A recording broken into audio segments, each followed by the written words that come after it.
Hello, good evening and welcome. Welcome to Rangers Radio. Join myself, Fox, here on the show this evening is the one and only Bridgeman, our Linda and our Billy. Evening, people. Good evening, Ox. Good evening, Linda. Good evening, Bridgeman. And good evening, all our listeners. Yeah, good evening, everyone. I hope you're all keeping well. Looking forward to the show. And I say a huge big evening to yourself, Ox Chair, and your techie team in the background there.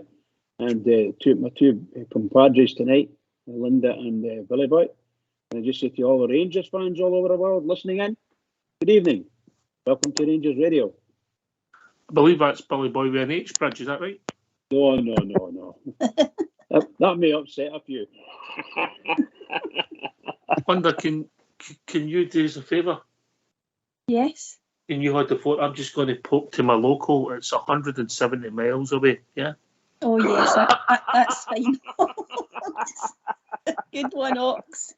Oh, brilliant. Oh, yes, good one. Yeah, for all our new listeners, we know what you're up to. We can see right through you. How are you, Billy?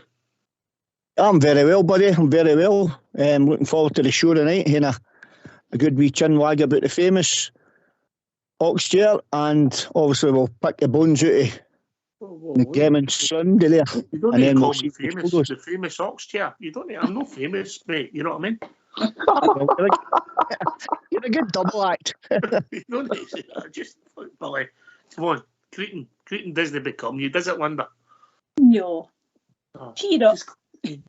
Just Ox Chair. Bridge is the famous one. You get a picture of his old house. Did you see that, Linda? Yes, that was scandalous. Wasn't it just saying that? It would be scandalous. We'll put it this way.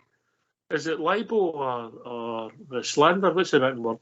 Put one switch. I'm not that clever. Libelous.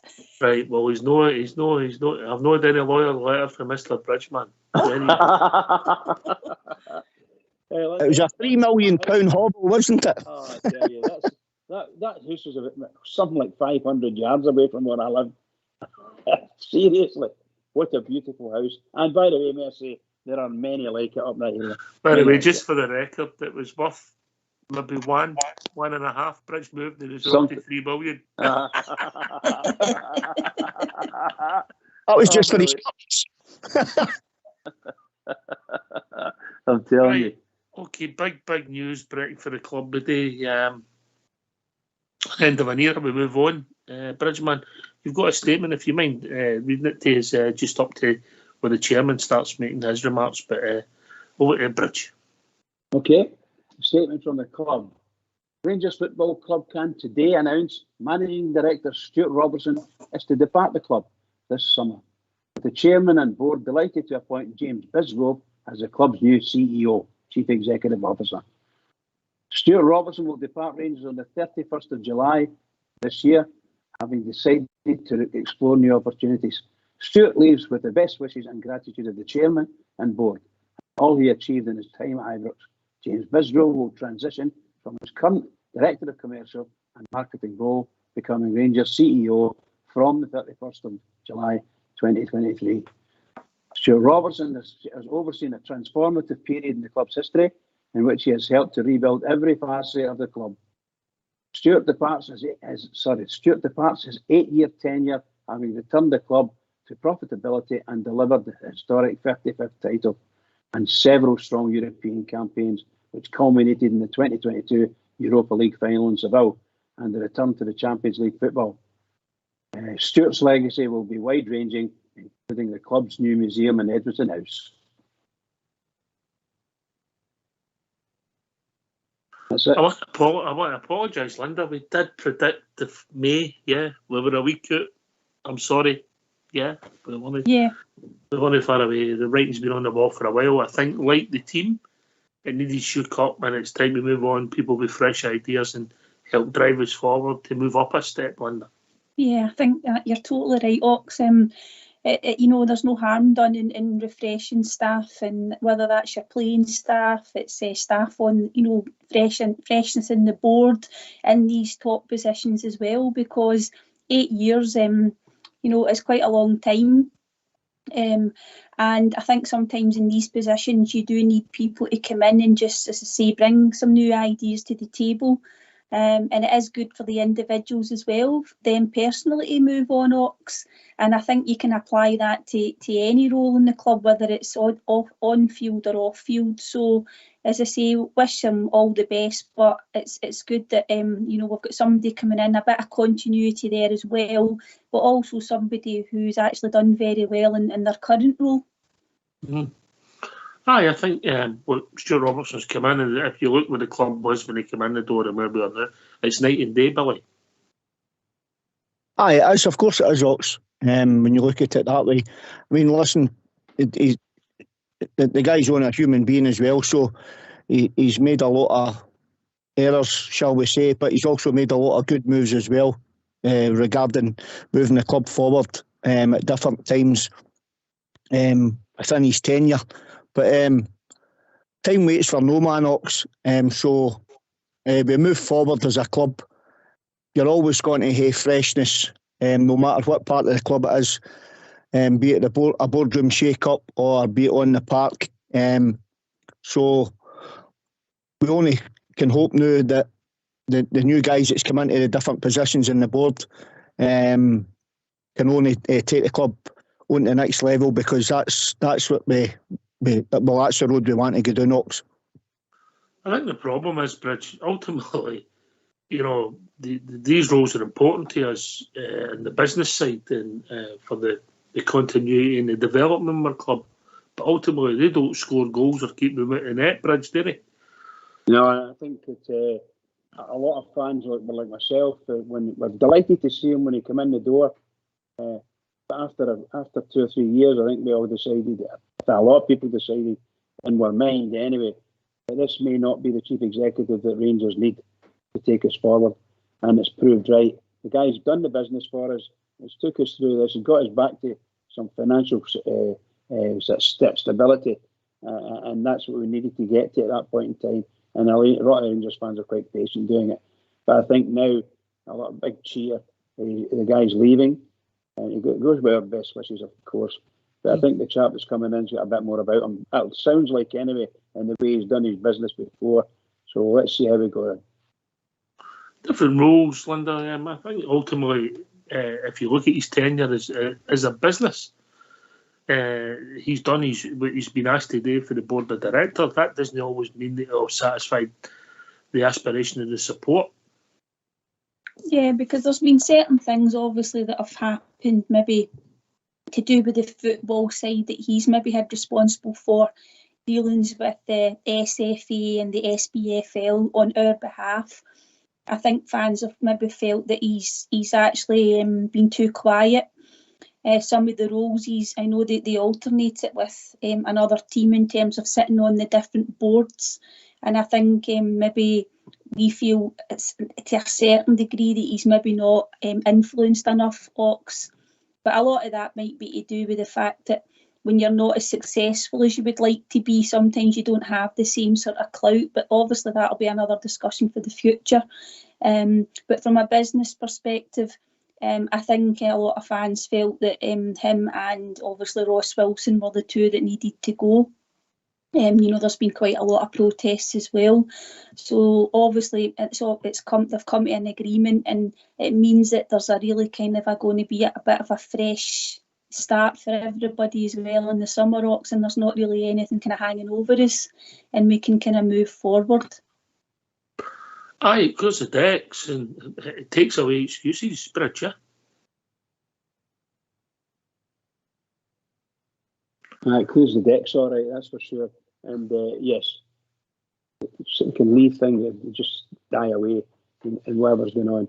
But we do, Rangers fans' aspirations are quite high, as we know, and we'll be severely disappointed over the last couple of weeks. So we need some Bisgrove, if indeed Bisgrove. I don't know if he's going to start until next season anyway. So we'll still be with Robertson. So we need these things to get forward. We actually need that to happen now, to be honest, and let Bisgrove take the job and go on with it. That's my feeling. I think that. Would you have thought it would be better just to clear your desk, garden leave, and move on? Absolutely, 100%. For me, anyway. For me. I'm not alone in that. When I think that's always the best way. If somebody's leaving, just go. Unless there's things he's got to deal in close that he's involved with, Linda, that we're not aware of. But I think sometimes you're better having a quicker goodbye than a long goodbye. Yeah, and the thing is, as you say, Oxford, we're not privy to the ins and outs, but there could be some stuff that that James Bisgrove is also dealing with that he wants to, finish off in his current role.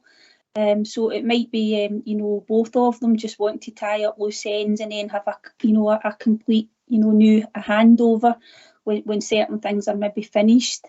But no, I take the point that you mean about the gardening leave, and maybe sometimes it is better to shake hands and go. And you could probably say that about some of the players as well.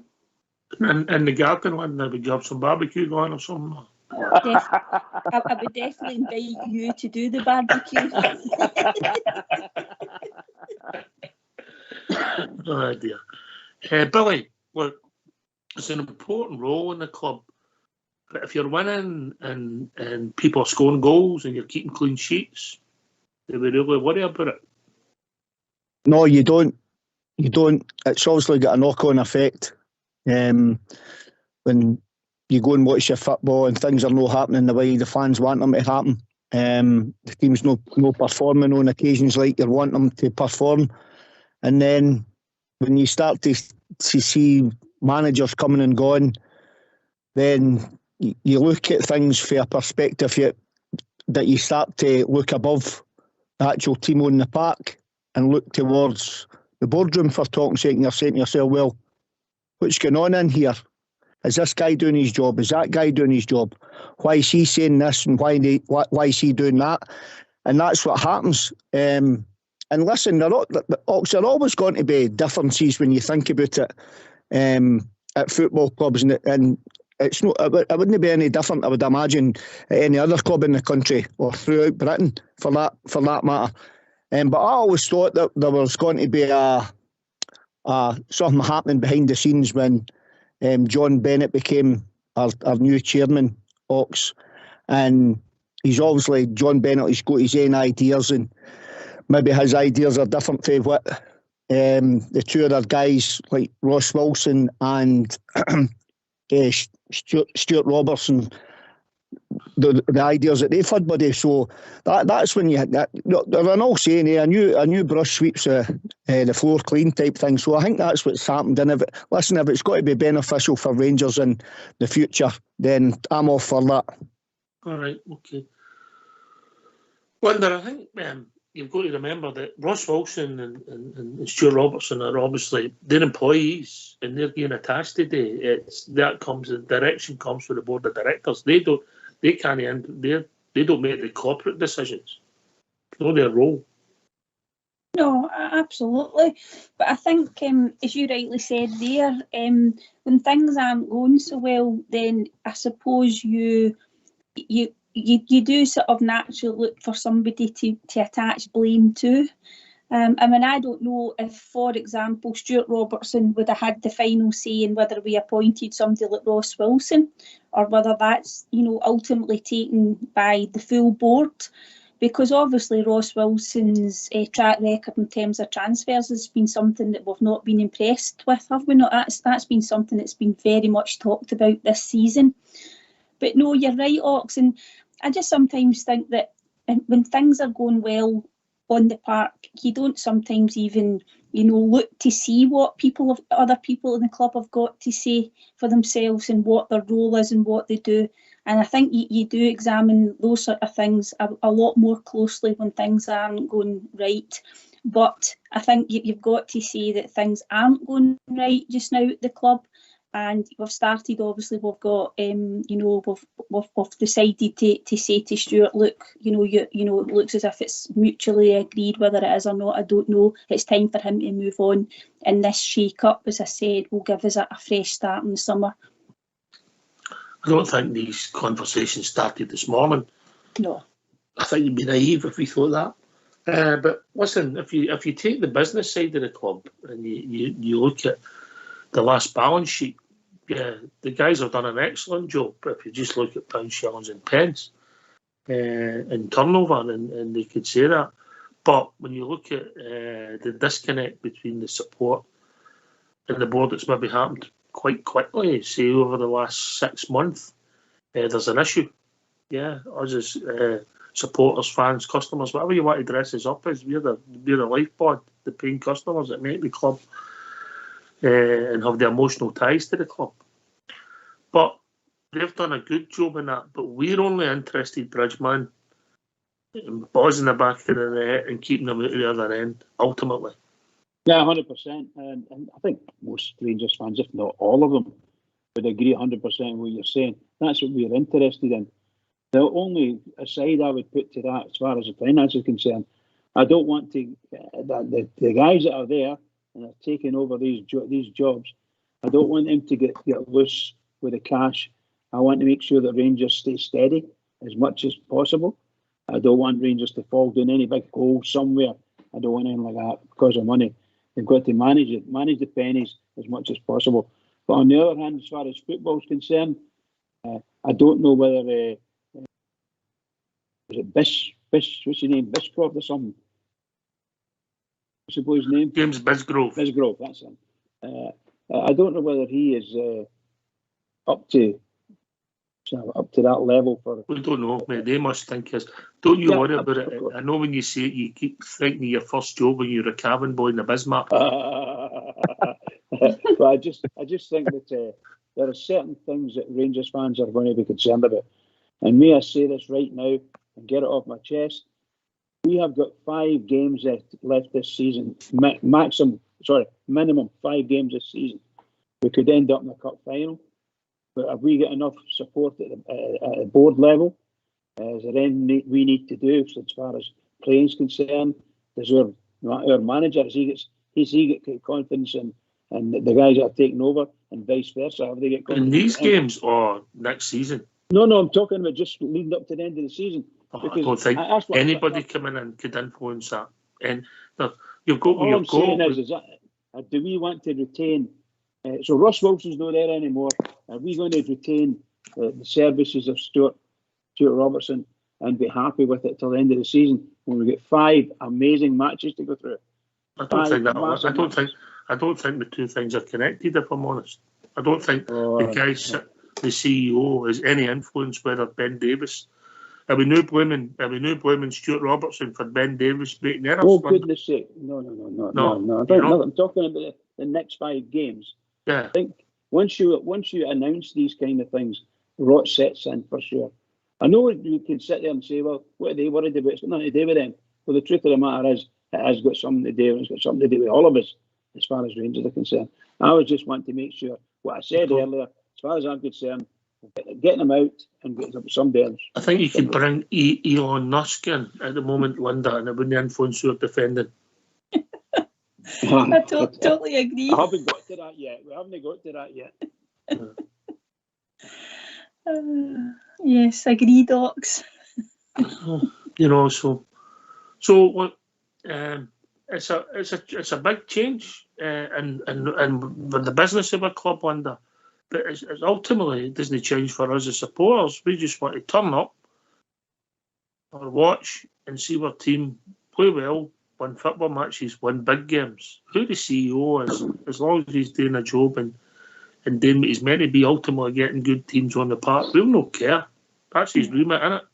Yeah, and I think the job that James Bisgrove has done, as you said, Ox. I mean, he's more than merited that promotion, because I'm assuming it will be a promotion for him. He's merited that because he's done a fantastic job. I know we maybe get a bit fed up with the amount of merchandise and the number of strips, etc. But all the off-field stuff, when you look at the turnover and the revenue that he's brought in, he's done a fantastic job. It'll be interesting to see who replaces him, because they've got a tough, job to follow in terms of emulating what he's done. It might be a case of just steadying the ship going forward. But certainly he's the guy, James Bisgrove. It'll be interesting to see him in the new role as well, Ox. We might expect to hear from him a bit more and it's how he's going to stand up to the organisations in Scottish football, as I alluded to earlier, that we expected Stuart Robertson to do, and maybe we didn't think he did it enough. But see the disconnect between some of the fans and the board. I think it started sort of to gather momentum with the Australian trip last year, Ox, and all the hassle and the fallout from that, when they kind of failed to read the room. But as I said, I'm quite happy that it's a fresh start in the summer. And that was a big Grove project, Linda. Aye, but I thought that Stuart Robertson, we all thought that he should have read the room and be able to advise Mr. Bisgrove that perhaps wasn't the right road to go down, Ox. Yeah, and also you had the two things quite quickly. You had that and you had the beanbag. And when I spoke to people at the club, I recognised why the beanbag never took place, but I don't think we got our message right. And if we did do it and we had to steward it properly, we should be able to employ the stewards to do it right. Yeah, agreed. Yeah. So that 50,000 people could have been in Ibrox watching the cup final. But Billy, unless Bisgrove can play at centre half, he's not going to influence Sunday, is he? No, he certainly isn't, Mucker. Yeah, he certainly isn't. As I said in the show at the weekend there, I think it was it Friday night. The way things were going, my injuries, we could have been taking our bits up to Pittodrie on Sunday and looking for a game. But no, he'll no influence the game. That's one thing he certainly will me. It's up to the players to do that. But I'm sure we'll touch on the game on Sunday and the game at the weekend as we the next couple of years in the show, pal. Aye, it's. I think the thing is, if we'd have got a place in the bench, Linda, we wouldn't have got on anyway. No, we wouldn't have got on to at least the 88th minute anyway, Ox. I know. Shocking. What I would have told them. Oh, goodness. Poor Scotty Arfield, how many times did he actually stand up then sit back down? I know. I just, it wasn't a good look bridge, was it? No, it was not, pal. I think it's, I'm absolutely disgusted with my club after that game. I couldn't believe what I was watching. Well, I know I've seen some bad play in the past, but I couldn't believe it was what it was an utter shambles. I know we're not ready to talk about the whole game, so to me, I was not impressed. I'm sure the manager must know how most of the fans feel after that. Yeah. The manager's not getting a free pass at the minute, Linda. No. Some concerning things. I think obviously his team selection at the weekend was sort of determined by the fact that there was a few players injured and he didn't. Would that have been your team, Linda? What he picked? Yeah, I probably would have gone with that. Nah. I mean, I think it was the team that started the previous week against St Mirren, and okay, they've conceded 2 goals, but they finished that game really well, and I think we were all just thinking they would kick on, Ox.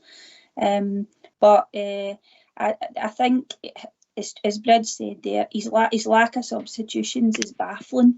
And I don't know whether it's he's looking at the bench and he doesn't trust the people that are on the bench to go on and make a difference. But certainly somebody like Scott Arfield should have had at least 20 to 25 minutes. I think he took Raskin off because he might have had this injury.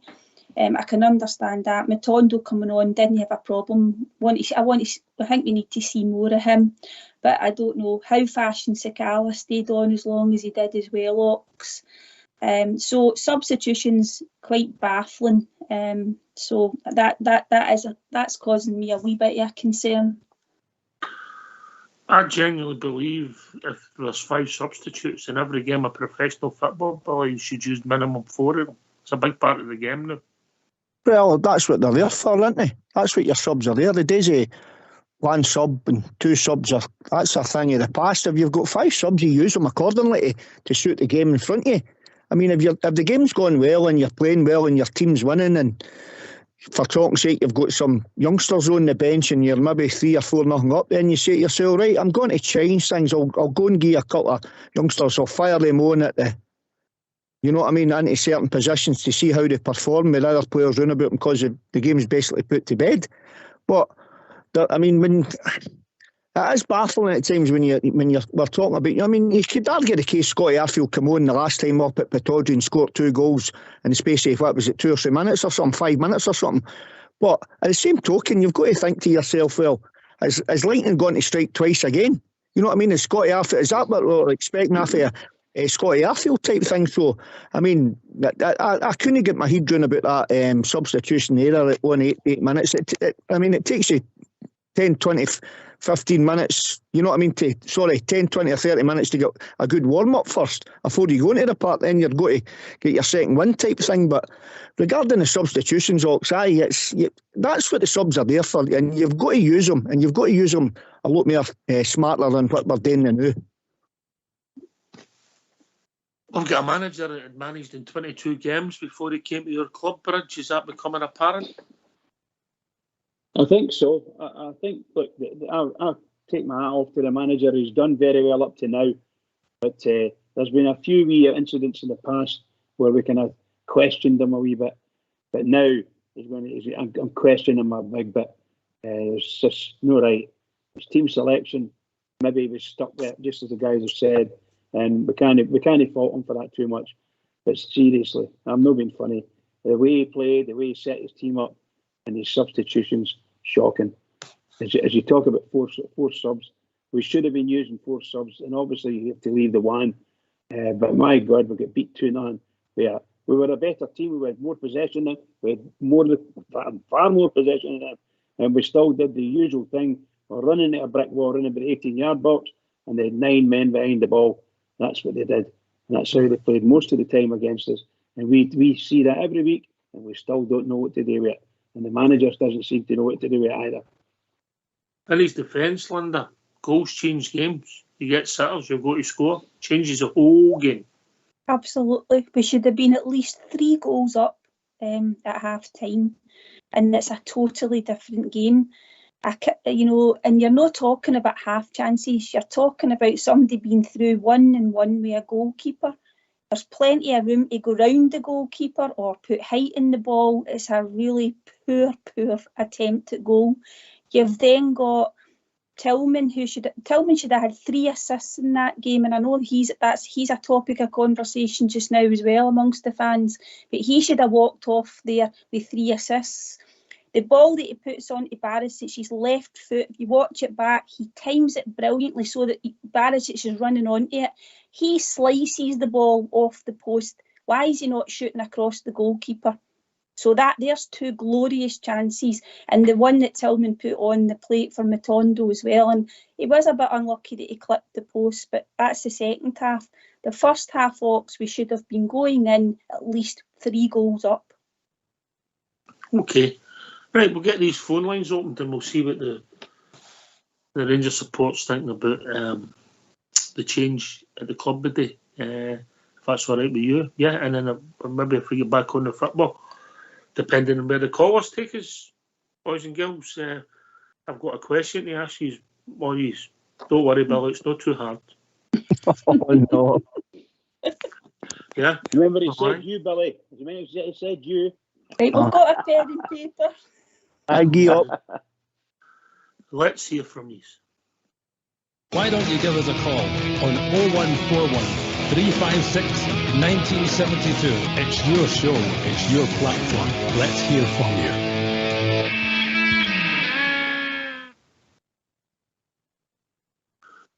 Yeah. Listen, we've won games of football, we've lost games of football. We should have been out of sight in the first half, but we weren't. The substitutions, I think that's a fair comment. Is it fair to throw the boys on, the young boys on? Would it have been fair to give Leon King another run out instead of Ben Davis after his first half performance, Billy? Why not, Ox? I know under the circumstances that Leon King played in the Champions League when we were struggling for centre halves, but if that lad is good enough, in my opinion, if he's good enough to play in the Champions League against teams like Liverpool and Napoli, for talk's sake, the lad is good enough to play up at Pittodrie against Aberdeen. Surely that must be the case. I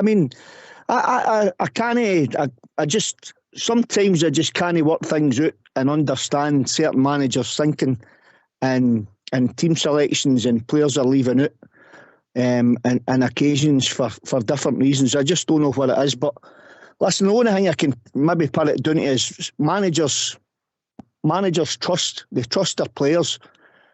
Steven Gerrard done it, Van Bronckhorst done it, and Michael Beale's doing it as well. So it's a strong possibility.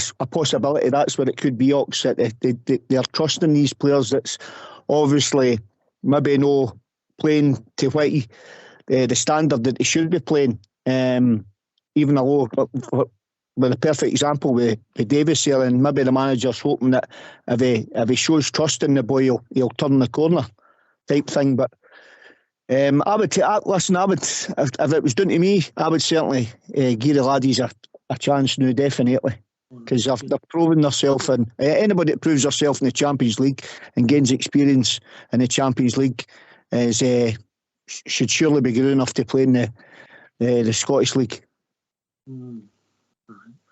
I get it. I mean, I understand your rationale, but Leon King's learned his trade. I don't think he's a centre half under. I really don't, Leon King. Yeah. I was going to ask you that, Ox. What is his position?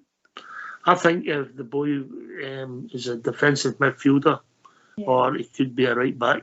That's my own personal thoughts. Yeah. I don't think he's a centre half. Just my view. I mean, other people might see it differently. We're going to throw him on again, because this is my view. I said it last night, and I'll go to you, Linda, and the Bridge can come in. I think Ben Davies's confidence is gone. I think up to the game at Parkhead, I think we all thought he was steady enough without being spectacular. I think we think he's good with the ball at his feet, Ox, and the way that we want to play by bringing the ball out from the back. I don't think we all thought that he was the most convincing or the most sort of dominating in the air, the big sort of tall defender that Bridgell would like us to sign. I don't think he falls into that category, but he was quietly going about his business. He'd got himself fit again, but I think what happened to him at Parkhead, I think that has sapped his confidence, and that's a real pity, because he needs to get that out of his system with a huge game coming up at the weekend, and it will be interesting to see what happens if Golson makes it back and whether he actually sticks with Davis and Golson. But I would agree with you, Ox. I don't think that was a particularly difficult game for him on Sunday. He should have been bossing that, and he just didn't. I mean, the game started to turn. They got a bit of momentum when he just lost the pot, kicking the ball in the air, passed it away, just everything. Yeah. Bridge, what's your thoughts? Well, I think talking and keeping it to Davies, I think it's probably the poorest performance I've seen from him. And I have to agree with you insofar as his confidence is concerned. It seems to have gone. I think he only lasted about 20 minutes really in that game. And gee whiz, what can you say? He's got absolutely nothing to worry about. He doesn't get anything to worry about, because we're playing Aberdeen and we should be able to leather Aberdeen. We weren't as strong. That's all. We weren't as strong. Our defence is very poor, right across the back, very poor. I think the only one I would have given any kind of decent marks to would have been, strangely enough, Suter. I thought Suter played within, I don't know, maybe about 5.5 or 6 or something like that I'd have given him. But that was probably the best score in the whole team, to be honest. I gave him a man of the match. So, he was coming and winning headers. I did. I think the boy Davis, his confidence got. He's not a physical type of centre half, and people have worked him out, mate. They know that if they attack him, they harry him. Yeah. He's gone. It looks as if he's gone. No, if it's a confidence thing, you can get your confidence back. But when and how, Bridge? That doesn't matter to me. I don't think you're ever going to see him playing decent football again for the Rangers. I would be very surprised if he was. In fact, I'd be horrified, because you've got a cup semi-final coming up, and we might be stuck with him. And if we are, then I'm sure we're going to be it's going to be gnashing of teeth and crying all over Hampden. It could go for heel. It could go for villain to hero, Linda. But he could also become the villain of the piece, sir. Yeah, aye. I think, sometimes when the mistakes that people make or players make cost goals, and cost games, then obviously it's a very forgiving sort of time for them, isn't it? You don't really get a lot of time up here as well, and sometimes we're quite quick to judge players and we make up our mind about players. But you've got to put that behind you and you've got to move on. And I think, Michael Beale's been talking about signing players that can cope with the pressure up here as well. And it could be, Ox, that a couple of players that we've signed recently are players that maybe just aren't going to fit in, and it might be time to try and see if it's potentially the best for all parties for these guys to move, if moves, were to materialise. Because not everybody's suited to the Scottish game as well, Ox, aren't they not? Yeah. Well, obviously, stranger things have happened. If Graham Souness was still the manager, Billy, people came in and out in weeks, didn't they? Aye. Super Ali wasn't called the judge for nothing, wasn't he, when he came on into the dugout with the kettle and all that one day at Ibrox. You know what I mean? It didn't matter. Souness was ruthless. And it didn't matter what kind of personality you were or how good you were. If Souness thought you were droppable, you get dropped, and it was as simple as that.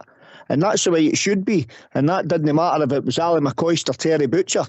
If he thought you weren't pulling your weight and you weren't doing the business for Glasgow Rangers, you were dropped and you weren't playing. And that's the way it should be. At Rangers, first and foremost. Aye, but I mean, Linda, the trouble is some of the players might move on, and then we get to, if somebody doesn't move on, we get to the other stage where you're paying wages and somebody's sitting there. And maybe you're right. If it's not a good fit and you make up your mind and both parties are willing, cut the ties and move on quicker rather than waiting and seeing, yeah? Yeah, absolutely. And sometimes I don't think there's enough of that done now. But you've always said as well, Ox, that the players do hold all the cards. I mean, in years gone by, you would get called into the manager's office and they would say, I've got an offer from such and such a club, you're leaving, sort of type thing. That just doesn't happen anymore. You're dealing with agents, you're always dealing with third parties. But I think it's something that he's going to have a look at. He's had 22, 23 games now to assess the players in front of him. He's not been able to see, all of them because of the injury situation. So, for example, somebody like Cholak, he's not been able to play him as much as probably we would have liked so that he could have a good look at somebody like Cholak. But he's an example, Ox. He might not fit into Beale's system of play. So he's the type of guy, although he scored, 16, 17 goals, you could maybe say, well, you know what, can we get a fee for him and maybe he just doesn't fit in and you would move him on because he probably is sellable. So he's probably, he's got decisions to make in terms of like his style of play and who's going to fit into it. And it's also as well, Ox, he might need to fund some moves too. I mean, when the people that's leaving the club in the summer, there's a lot of big hitters going out wage-wise for us in Scottish football. So it frees up salaries, Bridget. Yeah, 100%. That's what you're looking for. Salaries freed up. It's a given. I think based on the last game there, I think that Mr. Morelos could say bye-bye. Seriously, I don't think anybody's got any belief in him anymore. I think Mr. Lundstrom is a sticky wicket. He's on a sticky wicket at the moment. I don't think he's in the defensive midfielder at all. He seems to be playing there all the time, but I think you see it's glaringly obvious he's not a decent centre midfielder, defensive mid. You're expecting, it looks like a big, tough, rough guy, doesn't he? He's a bit chicken sometimes, I just don't see it. And I think the young guys, Cantwell and the young lad that they took off, the Belgian boy, I think that was a sin that he took off, but probably it's probably cursory. You get him off, just make sure he's all right. Other than that, I think a very poor performance overall. seriously. You can't tell, nobody can tell what's going to happen with these players, and I hope to goodness we do something very quickly, because as I say, 5 games to go, second, 6 games to go, because we're in the semi-final, and we've got 2 of them against, who are hopefully we'll get 7 games to go. Of course, pal, of course. I'm just meaning what we know. That's what we know. Mm-hmm. Anyway. Hopefully, Bridge, we've got 7 games, and hopefully we get through on Sunday. Yeah, so look, I've got a bit of sympathy for Michael Beale, because I think some people might see it differently. Maybe thought it was a dead rubber, and if he'd have played up there and we get beat by Mayor, he'd get criticised for not playing the right team. I think we selected the team that most people might have went with, Linda. Yeah. However, ultimately, when the game started in the first half an hour, the first third of the game, we controlled it and we're going to put teams to bed. We're not scoring enough goals at the right times, and then we're losing cheap goals. If you look at the record right through the season, if you just want to look at Michael Beale's, we're averaging losing over a goal a game. Yeah. A goal a game. So a few clean sheets in there, and all of a sudden, when you're losing goals, you're nearly losing 2 all the time, and that's making it hard. So there's question marks at both ends of the field, and in the midfield it's still developing, Linda. Yeah. Michael Beale keeps saying that we need to win the game in both boxes, and that's what we're not doing. It's a recipe for not winning very much when you don't score enough goals and you concede. I think at the stat on the number of chances that we're conceding to goals scored is, it's high, but teams are not needing a lot of chances to actually get goals against us, and that's a very disappointing thing. But we've said, Ox, even all these games that Michael Beale managed to win out with the Old Firm games, every single game we've said we should have scored more goals. He's even said it himself, and we always thought it would come back to bite us in the games where you maybe are conceding and you don't score. You're not going to come back in every game. You're eventually going to get beat, Ox. That's the problem. But the chances that we're missing are, it's ludicrous. It really is. It's not, as I said earlier, it's not half chances. It's clear-cut chances. And we're simply not scoring enough goals from every area in the team, basically. Right, I'm going to ask you a question. Right, there's obviously, we know we'll get an issue with the goalkeeping, but we'll leave that alone. Defence, midfield, or attack, your answer, you've got 3 choices, yeah? Right. Okay. You all right there, Billy? Yep. Just like the chase, all right? Okay, Bradley. Billy's made a tipping point, man, isn't he? Tipping point. Countdown. Right. What part of our team gives you the biggest cause for concern? Bridgeman. Defence. Linda. Defence. Billy. Defence. Overwhelming then. So let's come in, give your thoughts. We'll ask you the same problem. Is it on the defence's fault, or is it the rest of the team fault? Yeah, is it as easy as you would think that is? Sort the defence out and things improve, Linda? I think if you sort the defence out, it gives you a base. But you could argue as well that most teams do concede goals, Ox, even at the top level. And as long as you can put the ball away at the other end of the park, then, that obviously cancels it out. However, if you look at even when we won the title a couple of years ago, it was built on a kind of solid defensive performances. I know that, teams maybe didn't score the same amount of chances against us, but we certainly had more clean sheets and we looked more solid. So I think you've got to kind of start from the back. And I just think it's the number of goals and the way that we've conceded in the last sort of half a dozen games that's made the defence more a concern for me than the attack. Okay, 7 goals were conceded in 3 games, Billy. God. That's certainly not good enough. That's not a start to be proud of, that one. All the good the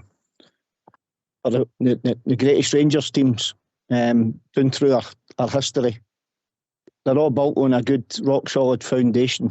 And to me, when any manager comes in, Ox, and you start to build a fit team, you build a fit team for the back going forward, no the opposite way. And that's what concerns me first and foremost. I want my goalkeeper to be solid. I want his 2 centre halves to be big bruisers in front of them. No nonsense centre halves that can obviously play the ball too. And he 2 good strong fullbacks that first and foremost can do their job, defending properly first, and then secondly going forward. But that's where you start, in my opinion anyway. That's where you start your team for. Did Giovanni Bronckhorst see that, Bridge? He brought in a new centre half, Ben Davis. They brought in young Ridvan to give competition, and young Devine was starting to come through. Did he see that? And he also signed Suter. I don't know what he saw, to be honest, but the people that he brought in haven't actually made it. And I think what we're seeing, a lot of rustiness in our left back. I think you could go back the last couple of seasons and you'll see that our left back has actually cost us goals, particularly not on his post, if you follow what I mean. The forward getting, shall we say, goal side him and having a shot at goal, which is it's just unforgivable for a defender not to get goal side a guy. I can, it's like, if you get beat with skill and good body movement, you can't complain. Some players can do that, but seriously, to stand there and wait and watch, and then all of a sudden the guy's in front of you and he's heading the ball into the net like Sunday there, just not right. It's just not right, and we've seen it so many times with him on many occasions. Obviously good going forward, and he puts a very good cross in, very dangerous crosser. Although we haven't seen that many of them, certainly on Sunday. But I think the defence. What could I say to you about the defence? I could write a book about it. Sorry, I'm not going to keep you going. That. But funny enough, my first signing wouldn't be a defender, Linda. But goalkeeper? Yep. You know me so well. Yeah, I think we're actually just assuming that's going to happen, Knox. I think we've just parked that. But I know what you mean. It looks as if it's coming to a head, doesn't it? Looks as if it's a done deal, yeah. Yeah, yes, the guys at Man United. Who's this? I haven't heard this one. Where have you been, Bridge? Tell me, ask me that again. I'll let you do your homework. Oh, wait a minute, Buckland, is that right? What's that? Buckland. Yeah. That is his name. He's England International. I'm sure he is England International. Well, a long time he's got a cap, but he was capped. Oh, yes. And he's got about 12 caps for England, yeah. He's probably 30, 28, 30 anyway. Run about that, which people would say Billy's a good age for a goalkeeper, isn't it? Yep, that's absolutely right, Ox. I mean, you can look at a goalkeeper, some of them, for talking sake, and different teams in without, run about Britain, and they're a lot younger, but that's about the normal age for a goalkeeper. That's when you're getting them roughly about the right time in their career. Because you just have to look at Al McGregor, for talking sake. He's 41, 42 or something like that, and he's still playing. And Peter Shilton played to Perth away back in the day as well, for long and weary. So if you're getting a goalkeeper at 29, 30-year-old, you're getting them at a good age, Ox. Definitely. I think the lad Buckland was I think he was a smashing goalkeeper. I know he was with Man United's second team or whatever, reserve goalkeeper. I don't know if he actually got a lot of games for them. But my goodness gracious, if you can get in somebody of that calibre to come into your team, you'll do very, very well. I can't see him disappointing too much. 6'5", Linda. Is he? Yeah. That'll do me. Your name's no Linda. Can you bring up somebody with Your name's no Linda. Well, he's bringing a centre half with him. Oh, The please, same please. Height. Yes. Yeah, I think so. He's big brother. He's big His brother. I don't think he's obviously not played a lot of first team football recently. He's just obviously been a backup goalie, hasn't he? And I think he played a lot of his football at Stoke, and I think that's when he earned his caps. Just looking at the old proverbial check on Wikipedia. But I think you're right, Ox, from what the people have been saying about him. 6'5", comes for cross balls, quite commanding. Don't know how he is with shot stopping. And I think when he was at Stoke, I hate to say this, but I think he did drop a few clangers. But let's face it, what goalkeepers don't? So he looks as definitely could be a reasonably, in paper, a good signing for us, and obviously we'll be getting him on a free as well, Oxy. Mm. Well, if it is the start of the Michael Beale rebuilding job after Raskin and Cantwell coming in, we'll see what's moving. I think it's important we've got people who come on who maybe understand the culture, i.e. British players, yeah? You know, we try and get it right, and maybe even we need some Scottish players as well, Billy. Aye, mate, that's a good shout as well, because there's this new ruling as well, so we've got to watch what we're doing regarding Scottish footballers as well, and we'll need to pick and choose carefully who we're looking at and who we're going to go for and bring in. But you're right, Ox, the British players are tried and tested.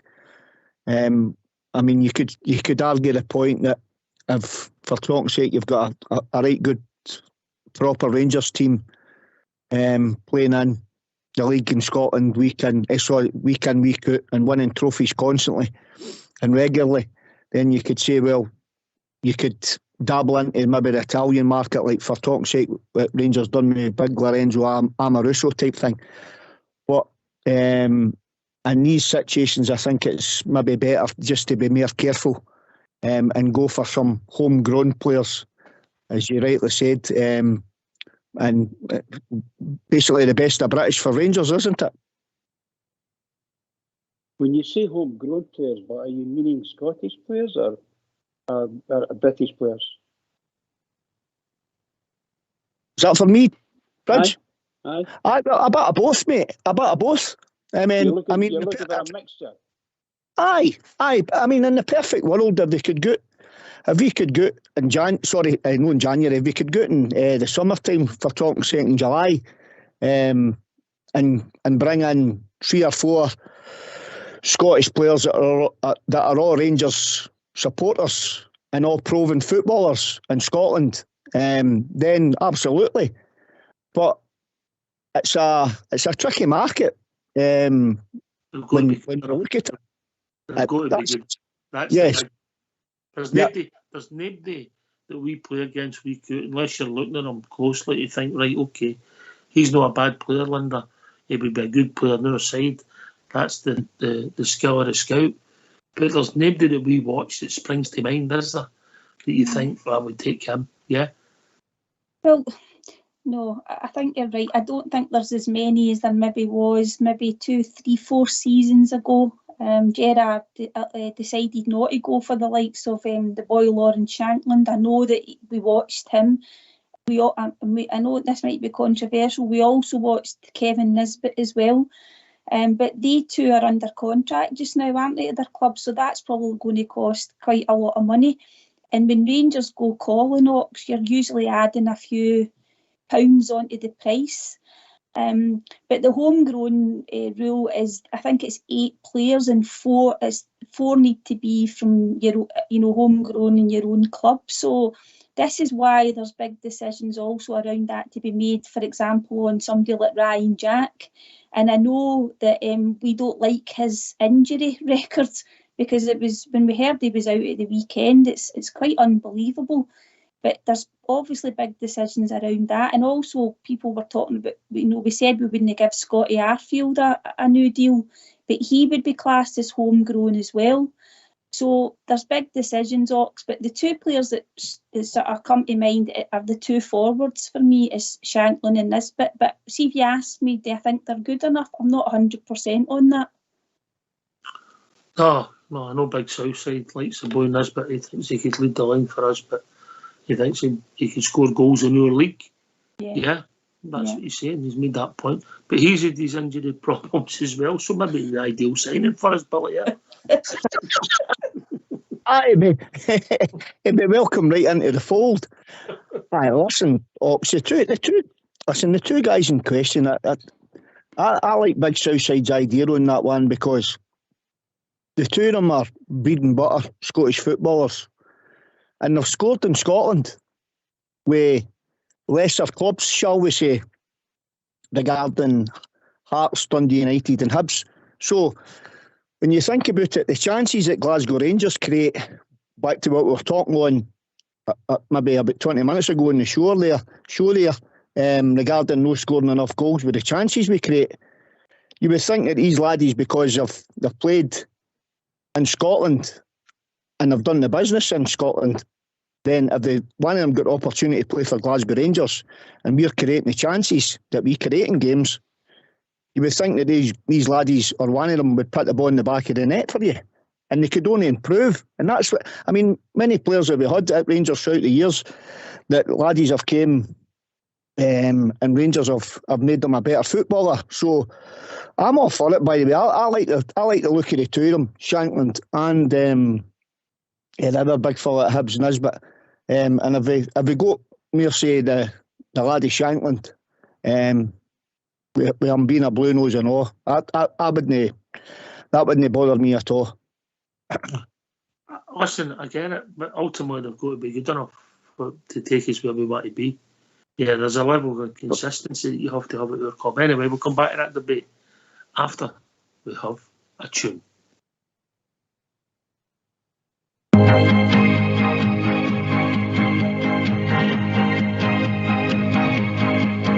From Argyle, so young, to Glasgow City, they come, seeking fortune and a new way of life. How could they know ambitions would grow? Such a beautiful story, and here's how it goes. Four lads had a dream to start a football team. They had no money, no kit, not even a ball. They still carried on. The Rangers were born. 55 titles, we're still going strong. So hoist up your Rangers flags, sing with your heart and voice, celebrate the greatest club in the world. Let our history show what we already know. We are the Rangers, the greatest of all. For lives out of our dream,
still going strong.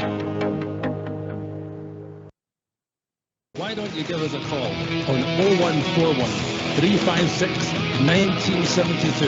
It's your show, it's your platform. Let's hear from you. For all our new listeners, just remember, follow the money.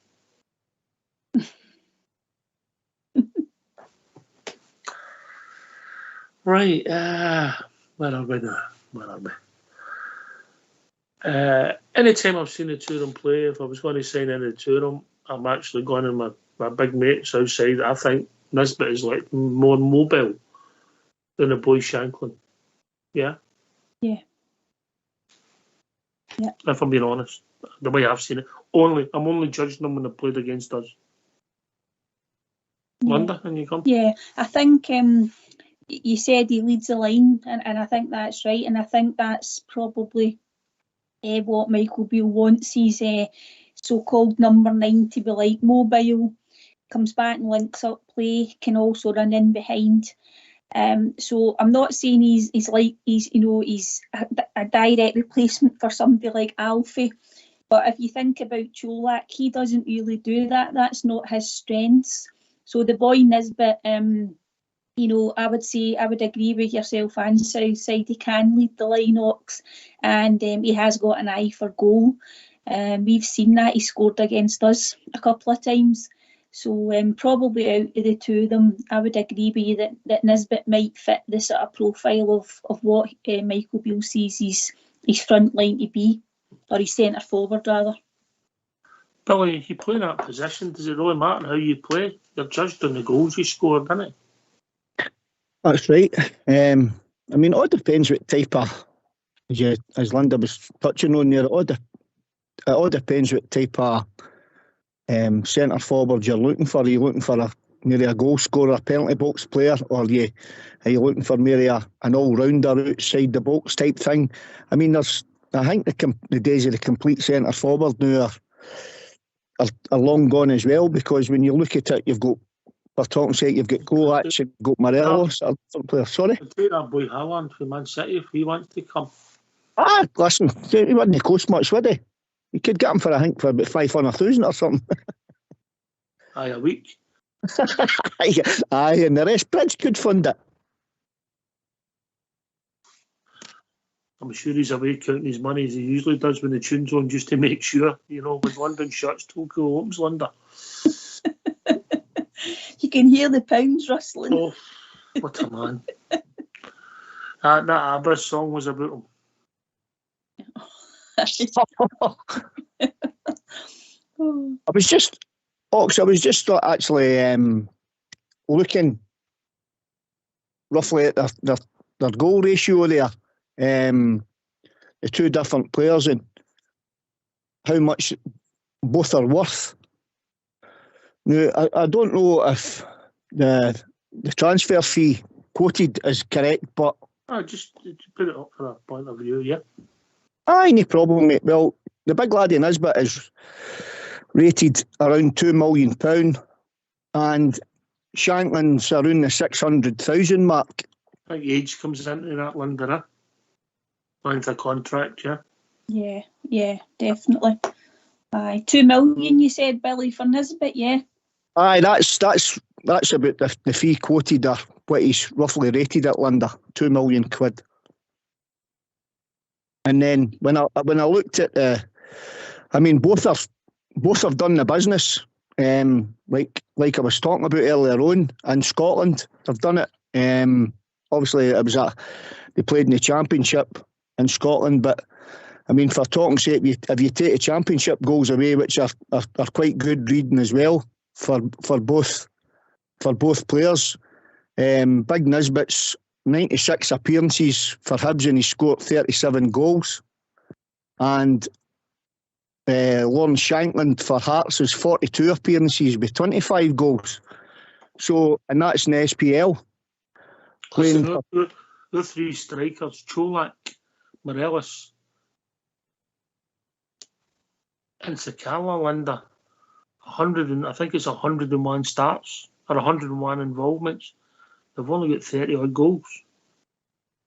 Just simply no good enough. I mean, it doesn't surprise you, but when you still hear it as blunt as that, it's really quite poor. And obviously, you're looking at the Scott Wright is not scored this season. No, on the pitch, no. No.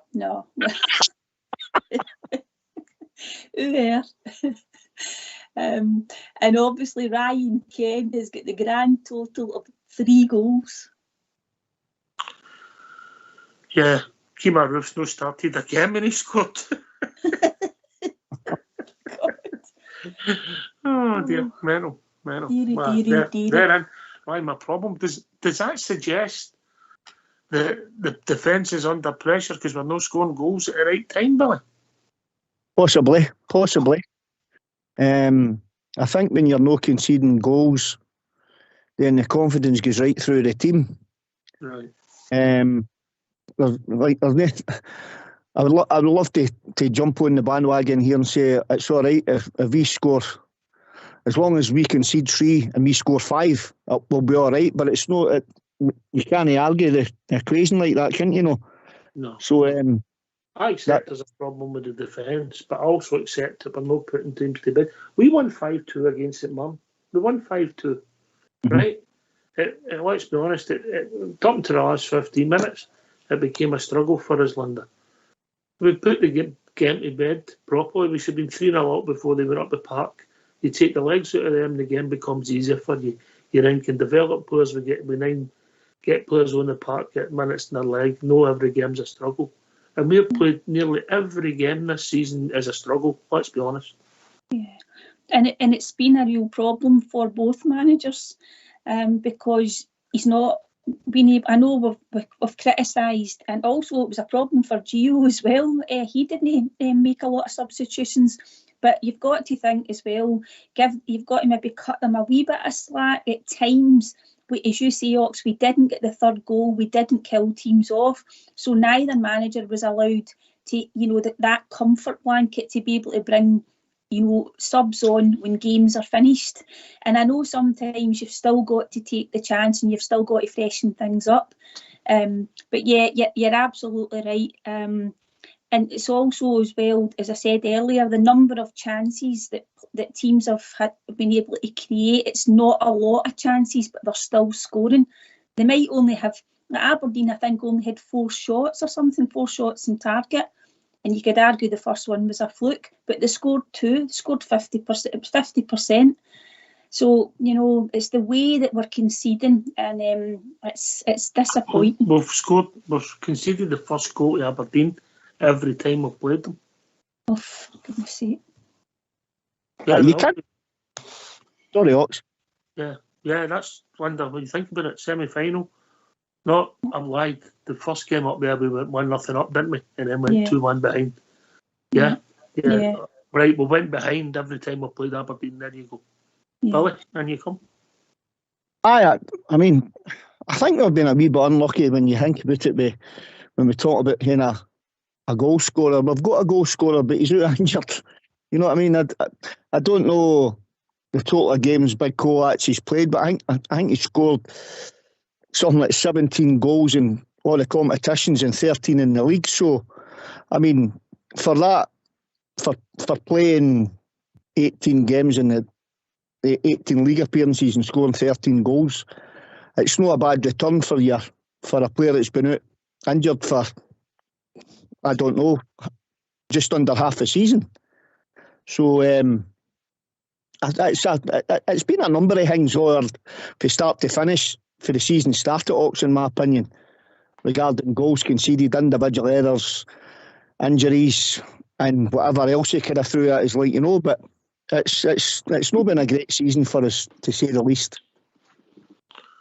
Yeah, Big Coates has started 27 games in total, 11 substitute appearances. So he's been involved in 38 games, and he's got 17 goals. That's not a bad return. That's not a bad return, is it? No, if it was 17 and 27 starts, you're looking about in the 20s for a full season in the league, But if you take his goals since Christmas time in performances, ain't great, Linda. No, because under Gio he started very, very brightly and was probably one of the bright sparks of Gio's kind of a short term, this season.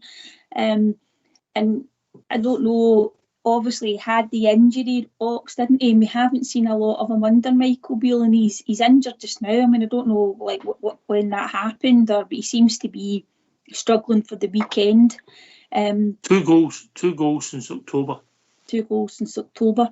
And there's been a couple of other things in his performance. He's not the only one, but we're talking about Cholak, so we might as well highlight it. But the Motherwell performance, where he didn't cover himself in glory when he was defending, and as I say, there was a few of them at fault there, but there was something that concerned us all as well, was the one that he ran through and he didn't square the ball to Sakala.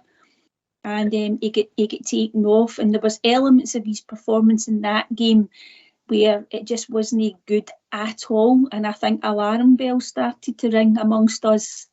And you just wonder, as I said earlier, if he's going to fit into Michael Beale's system of play at all. But one thing he can do, Ox, if he gets a run of games like the beginning of the season, he can finish. Mm-hmm. All right, we're moving out to the last 3/4 hour of the show. Come and join us, 0141 356 1972. We want your thoughts on today's news for the club. Or do we need a centre forward? Or do we need a poacher? There's a question for you, Bridge. Oh, Billy? No, I'm in. Here. Did you say poacher? I'm not repeating myself. Did you say we need a poacher? No, I never said that. Okay. What is that? Was that a question then? Do we need a poacher? It was a question. It was, right. Yes. It was. Right, do we need a centre forward or do we need a poacher? I think we need a centre forward. We need a centre forward. Actually, that boy Tillman might be your centre forward, to be honest. He's very good in the box. Difficult to take the ball off. And withstands a lot of punishment, but he might be a good chance to give him a run up there. Cholak, seriously, I loved the guy to bits when he was scoring goals and things like that, but he just hasn't done it. When I've seen him, he just hasn't done it. That may be because of injury. A poacher or a striker or a centre forward, Billy, they're different roles and different types. I mean, but what do we need? Do we need an Alfredo Morelos type in his pomp, or do we need a Kemar Roof? That's a great question, Ox. It depends. I would imagine it would all depend on the system and what kind of format the manager's going to put out for any chosen game. Sometimes in Europe, for talk's sake, you would maybe the game would suit maybe an Alfredo Morelos more than it would suit a Antonio Colac for talk's sake type thing. But in the perfect world, mate, I would like to throw the two of them together and create one Gudgeon out of two different players. That's a great point you make, mate. And I'll take it to Linda. Is it the shape of the team, Linda? Do we not get enough players in the box? Are we too stubborn with the 3-2-3-1? Yeah. I think even at times on Sunday, Alfie was out on the right-hand side and, you're looking up into the box and there's one player and you're thinking, I know he's supposed to be mobile, and we've just said that is the type of player that Michael Beale likes. But when you look up and there's only one player in the box, that's no good enough. So I don't know that there's, he needs. It does come down to poor finishing as well, though, Ox. It's probably a combination of not having enough players in the box at times. But if you look at Sunday, there wasn't any requirement for that. We've got 2 occasions where somebody's right through with the goal he beat, 3 times, including Barisic. So you could argue that wasn't really the problem on Sunday. It just came down to really, really poor finishing. So you want a finisher? A finisher, yes. Because what I will say... That sounded a bit rude, didn't it? That sounded a bit rude.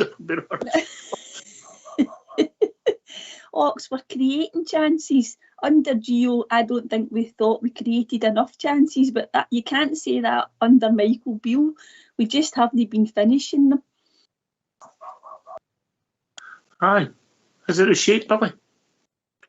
I believe it is, Ox. That's it. I think it's a shape in games. It's hurting us a wee bit as well. It's not just hurting us with individual errors, but the shape hurts us as well. I think it sometimes it can get a wee bit congested and we huff and puff at times, and because we've no got more bodies in the box, that we tend to overplay things, if that makes any sense, and we're still looking for that tippy-tappy football outside the box, moving it wide and then come back inside again and getting it back to the full-back, and the full-backs are trying to come up, there's no space. But you've still got, listen, I want to see, when we get forward into the final third of the park, I want to see at least three Rangers jerseys in the box, looking for a cross coming off either side, be it Tavernier on one side or Barisic at the other. So we definitely didn't. We need to learn to flood the box more, because when you flood the box more, you give yourself more options, and we give yourself more options, you give defenders a harder job to pick their players up. But if you've got four defenders playing there and there's only one guy in the box, it's bread and butter, isn't it?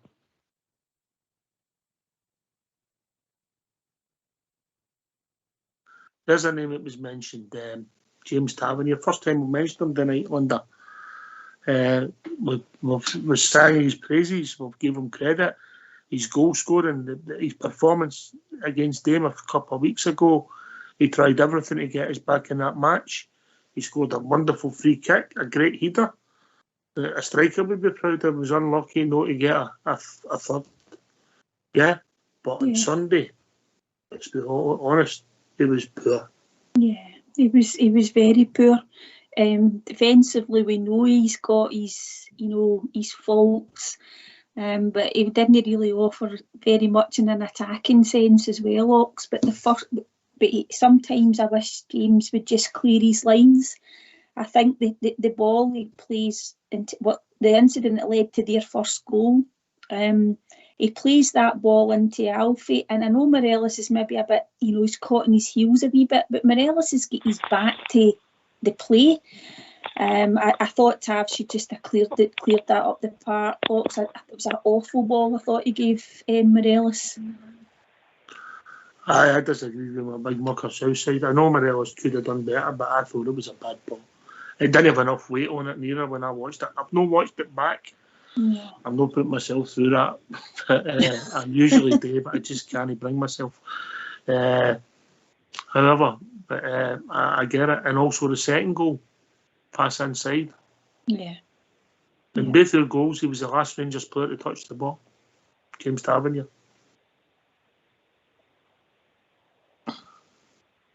There you go. Not good. No. So why? Well, we've not talked about the midfield. We've talked about the defence, we've talked about the forwards, but we haven't talked about the midfield. Are you with us, Bob J? I sure am, pal. How you doing? All right. All right, mate. Good to hear from you, mate. What's on your mind? Oh, just you still picking the bones out last weekend, yeah? Are you talking about the team? Anything, mate. We've moved on. We're talking about how we're not functioning, yeah? I know. It's a hard thing to put your finger on. I mean, the general state of things. I think there's a complete overhaul starting at the club, though, with the signs of things. That's apparently this is going to be Robinson going out the door. It's done, mate. It's announced. Right, I know it's announced. That's what I'm saying. He's going out the door. There's going to be a complete overhaul at the club from top to bottom. We've got a relatively new manager, and what we need is a relatively new playing staff. We all know that for top to bottom. So we'll just have to see what it's going to be like going forward. We've still got this 90 minutes to come on Sunday, and anything can happen. It's a cup game, a one-off, and anything can happen. So let's not be over despondent. There's a word for you. So we'll just have to get into the game and try our best. Billy, in you come. Oh. Linda. Hi, Bob, Ger, how you doing? I'm all right, Linda. How are you? Hi, I'm fine, Bob, Ger. You're spot on about Sunday. And I know obviously the guys will talk more about it as the week goes on, but you just hope that some of the players that are maybe going to be playing on Sunday, Bob, it might be their last game, and you just want them, or not last game, but the last sort of meaningful game to get us into a cup final, and you just hope that they just put everything out there, and just give it 100% and make sure that we don't just give the game away, like that we've, don't concede any sloppy goals and just have a right go at them, and maybe that'll be a good swan song, and then we might have a cup final to look forward to, Bob. Well, that's exactly what I said last night to the boys, Linda. It's all down to 90 minutes, and I highlighted Mr. Morelos and Mr. Kent. The club owes, you owe the club, I should say. You owe the club big time for the performance that you've not been getting lately. So one more performance for you is what we ask, and we can do this. We can do it. We're Rangers, and we don't lie down to anybody. So, yeah, everybody get the sleeves rolled up on Sunday with whatever team he puts out in the park, and just go for it for 90 minutes. That's all we can do. That's all we ask. That's all the support asks. If we go down, okay, that's a possibility, but for Christ's sake, go down fighting like Rangers. Yeah, I think that was the disappointment after the first half an hour on Sunday Bridge, how the wheels came off and the attitude wasn't right. Yeah, very poor, absolutely very poor. I quite like their midfield. I think they're all good players, nice wee tricky players as well. Just above them and below it, in front of them and the back of them, there just doesn't seem to be anything there that can pull things together. You can pull all the strings you want and stick lovely balls in. They're not getting to anyone, or the person can't, shall we say, stop and do something with the ball. It's really difficult, and it's quite disconcerting for the midfielders, because they're normally busy people and get tore right in. And I think they were getting, shall we say, they were getting charged down by 2 men each time, possibly. Too big a gap, Rich. Too big a gap. Absolutely. Everybody's watching it. You've got Raskin and Lundstrom, Billy, gone wide, and then you expect them, and they're playing basically wide of the two centre halves, and they're expected to be in the midfield. Just the yards they've got to cover, it's too big a gap. It's crazy. You can't even. I mean, the midfield's your engine room, Ox. You know what I mean? You can't be in two places at one time, especially in there, and especially more so for at a professional level. You know what I mean? Because first and foremost, in that position, you've got to be super fit to play in that role. But as you correctly said there, Ox, if the two of them play the way they have been playing like that, then that's how you get overrun in the midfield, because you're always going to have runners running off you and runners running in behind you, and it doesn't work. Aye. I just think, Linda, when you look at it, and we're playing as if we're playing against Collins, no against other teams. You've got to get in there. Your midfield's got to be tight to help the defence at times, and then they're also there to help the attack. It's simple, isn't it? It's a simple game.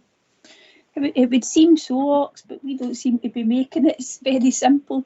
And I don't know if you were talking about it earlier, about the one that Tav played inside to Raskin, and there was a wee bit of an exchange between the two of them. And it was a bad ball. If you watched it, yeah. If you watch that again, and I haven't watched it back, but at the time I made some notes because I got some new crane sent for the GB, right? It was a bad ball for Tav, yeah. He should have never have played it to him. A blind pass in the middle of the park with people coming on him where he can get mugged. And also, if you watch what Lundstrom does, he goes and hides behind the midfielder in front of Tav. So, to be fair in Tav, there's no a lot of options. But he should just have put up the pass. No played that pass. He's putting the whole team under pressure with making that pass. Yeah. And I just think sometimes it's all right saying that you want to pass your way out from the back, but you don't have to always do that. And as we were talking about earlier on there, their first goals, you know, Tav was given the ball back, I think, from Suter, and he is running across from left to right, and he tries that wee sort of curl pass round to Morelos. It wasn't on, he should just have cleared it up. But really basic errors.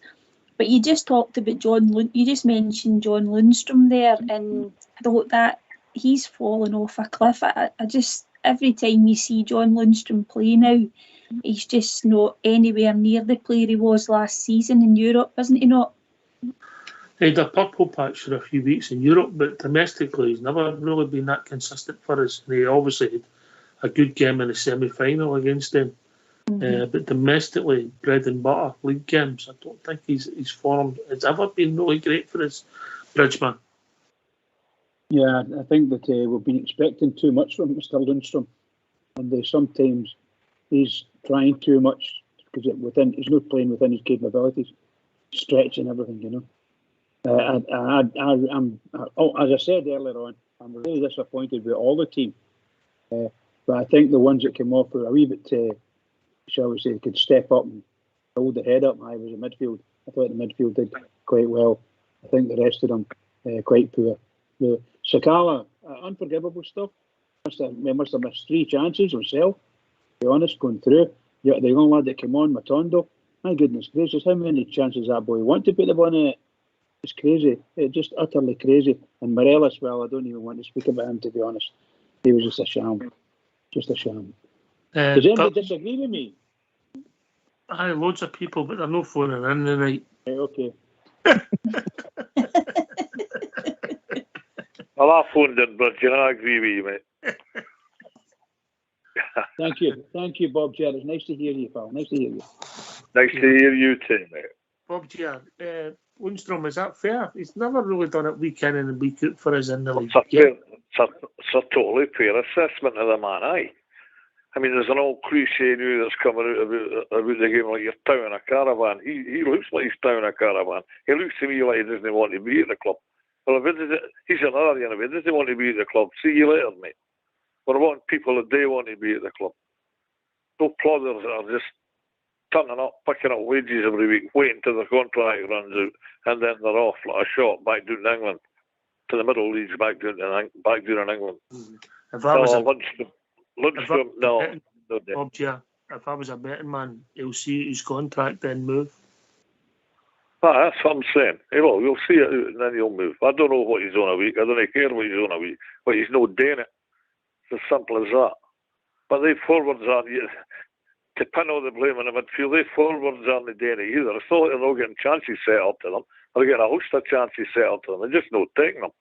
No. He just mentioned a guilty party there. Sakala straight through the goalkeeper. With his pace, he should have went round that keeper and rolled the ball into the back of the net. That's so easy looking at a TV. But he should have. He's a top-class pro. He's capable of running around the keeper with his pace and rolling the ball in the back of the net. I'll cut across you, Bob. And John by Scott. Evening, Scott. Hello. Hello, mate. What's on your mind? I just think that Morelos, I think he should just go. You know what I mean? Because I can't be bothered watching him anywhere. You know what I mean? I just think he's no doing it for Rangers anymore. I don't think you're alone in these thoughts. Linda? Hi, Scott. No, I think you're right, Scott. I think it's time for Alfie to move on. And, you know, he only cost us £1 million, Scott. And I know we would have liked to have won more things whilst Alfie was here. But he's done a lot. You know, he's contributed a lot. I think it's 124 goals he scored. As I say, he only cost £1 million. Think about his performances in Europe. Sometimes in domestically, Scott, he's not turned up in some of the big games that would have maybe won us more trophies. But I agree with you. It's time to shake hands with Alfie and say thanks, but time to move on. Aye, definitely. Because for me, if I was the manager, I would play Kovac up front with Tillman behind him. You know what I mean? And then have Matondo one side of the pitch. Joac's no fit at the moment. That's the issue. Aye, no, I know. You know, that's there's no chance of you playing up front, Scott. You know. Aye. But I would definitely have Tillman. You know what I mean? We need to get him, but definitely. he got a bit of criticism for Sunday, but he made our best chances. He was involved in our best moments of the game. Mm-hmm. What do you think of him? I don't know, you know what I mean? But he is a good player, you know what I mean? He has been scored goals for us, but I just think he's a player that we kind of need, you know what I mean? But I think, he's definitely a player we need. I asked the question last night, Scott, can we play him and Cantwell on the same team? It would need to be an experiment kind of thing, you know what I mean? Because it's like playing Gerrard and Lampard for England in the same, you know what I mean? I wish they were. You know what I mean? But they probably could, you know what I mean? Right. Okay. Aye. All right. Billy, Tillman, what's your thoughts, mate? I like what he can bring to the party Ox. There's certainly a footballer in there and he's got stacks of ability. I think that sometimes we can be a wee bit hard on him, and then we've got to realise that he's still only 20-year-old, and he's came to Scotland. He's still adjusting to the speed of Scottish football. What I'm looking for Tillman today is start turning it on when it matters as well, like, you know. And I mean, the last 2 or 3 All Firm games, I thought the lad he's been quiet in these games. So I don't know if he's still getting up to the speed in the All Firm game, or still coming to terms with how these games are played. I don't know, but I'm sure there's definitely a big game in that laddie, and it's hopefully it's to come Sunday if he's selected, Scott. So hopefully. To answer your question, I certainly like Tillman. He's got great technique. He's got his feet are like lightning. Sometimes I think he's a wee bit lightweight, and he's maybe just not got that bursty pace that you're looking for. But football wise, he's certainly he can move the ball about quickly on the deck, and he's got another good attribute to his game as well. He's good in the air, which we've not really used that to our friend. He's good in the air, Linda, but we send him out to take short corners with Taven here. Work that one out. Unbelievable. We're talking about that. The family were talking about that. He's a great head of the ball, and he's out. I think he wants to take the corner himself. You can get that impression for him. And as you say, he's standing like a couple of feet away for the short corner. If you think about the goals he scored, and we actually, when you think about the Joe Aribo role where he used to make the front post run and you'd get the flick on, Tillman had been doing that and he had been scoring goals. That's another thing that's baffling. Surely the manager would be saying to him, that's not, if he's been told to do that with the coaching staff, that's another worry. No. Scott? Yeah, I agree. I do agree. Would you keep Tillman, Scott? Would you sign him? Oh, definitely, man. Definitely. Because would you chip in the 5 million? Would you put $1 million in yourself? Oh, definitely. I would definitely. Because there's quite a lot of young players that I like. I would sign if I was a manager. You know what I mean? For Rangers. Hello, can you hear us? I'll cut across. Let me cut. I'll come back to you, Scott. We've just got a new caller. All right, Stuart. Okay. Hi guys, how you doing? All right. All right. Hi, Stuart. Hi, Stuart. Hiya. Well, a great show as usual. Well, I've just got a few wee points to make. I mean, for my view is we seem to be all over the shop now. The confidence is low across the team, the whole team. Morelos needs to set this one out. What I'm thinking is Rangers need to do something a wee bit different. They need to be a wee bit more cautious. They need to go something like 4-5-1. And you know what? The one up the top should be Tillman. That would kind of make them a bit uneasy because Tillman's good on the ball. He's a good header of the ball. He's good at hitting the ball up. And he can take a chance. you've got to try and do something different here because they'll know exactly how we've got to play.